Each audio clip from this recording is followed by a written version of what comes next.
तुमचं नाव सांगा मावशी.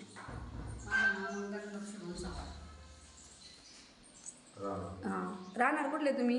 हो का. बरं, तुम्हाला काय त्रास होत होता? माझ्या ना मणक्यापासून पाय दुखत होते. आता बरं वाटते का हे थेरपी घेतल्यानंतर? हो हो बरं वाटतंय. मानेत त्रास होता? मानेचा त्रास होता, मुंगे येत होत्या, तर ते पूर्ण आता बऱ्या झाल्या. खांदे, कंबर? कंबर पण बरं झालं, बरं आहे कंबर. चालताना करून जायचं? चालताना ना पाय ओढत होता, पण आता पाय वगैरे ओढत नाही. मानेवर बसता यायला लागला आता? मांडी घालून बसते येते आता, आणि मांडी वगैरे घालताच येत नव्हते अजिबात. आता ती घालता येते, चालायला पण त्रास होत नाही. काही चाललं कंबर गळून जायचं आता? हो हो कळलं. आता? आता किती दिवसात फरक पडला तुम्हाला? मग मी 5 दिवसाचा कोर्स केला ना, तेव्हाच मला फरक पडला. काही गोळ्या औषध नाही काहीच नाही, गोळ्याने औषध नाही काय.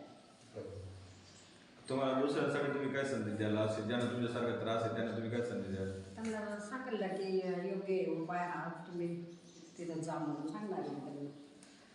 तुम्ही किती वर्षापासून हा त्रास होता तुम्हाला? मला जवळ 4-5 वर्षापेक्षा जास्त त्रास होतो. अनेक ठिकाणी जाऊन आले? बऱ्याच ठिकाणी जाऊन. पण या ठिकाणी फरक पडला? 15 दिवसाच्या आत मला सगळं एकदम क्लिअर झालेलं आहे. आणि झोप वगैरे येते आता? पहिले झोप येत नव्हती, त्रास होत आता? रात्रभर झोप येत नव्हते, असं पाय असं ठणक होत होतं. आता पूर्ण बंद झालं, आता झोप पण येते. आता झोप अशी येते की स्वप्न पडत झोप येते. थँक्यू. माझं नाव लक्ष्मण किसनराव चव्हाण, भोकर, तालुका श्रामपूर, जिल्हा अहिल्यानगर.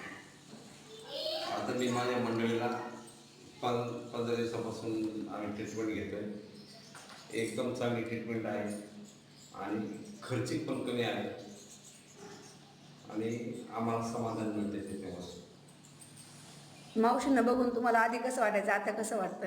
आता दररोज असं वाटतं पाय दुखतो.